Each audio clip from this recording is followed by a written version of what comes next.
In Ellen Peyton's famous Too Late the Fuller Rope, the protagonist is a white police officer who is tormented and disgusted by his feelings of lust for black women. He describes his sexual desire as a mad sickness that would strike him down if it could.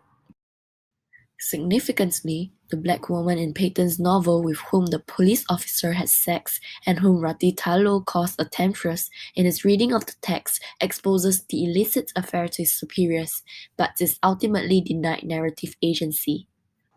Going back to the novel, Ice in the Lungs, where there is a depiction of homosexual relations, homosexuality was tied to being an offense against a very apartheid state, on par with racial deviation.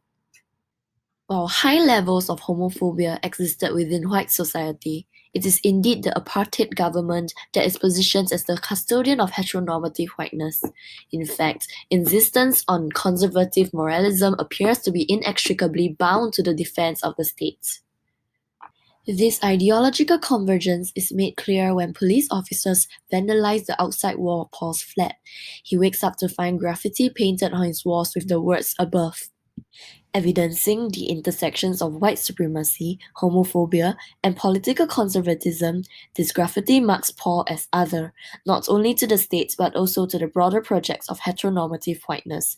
The graphic evidence of Paul's sexual dissidence and his progressive political attitudes portrays his transgression of the rules.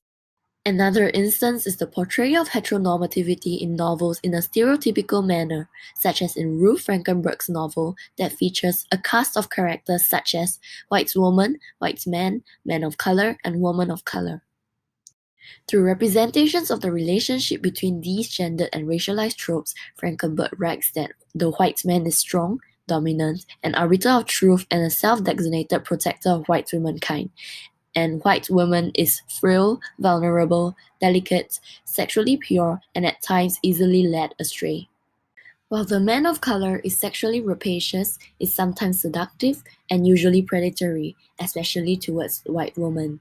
And finally, woman of color is also sexually eager, a seductress, and willing and an able consort, especially for the white man of his tropological family.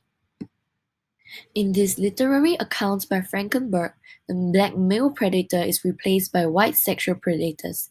It is black women in need of protection from the lecherous sexual advances of white men. White women are forced to the periphery of relevance.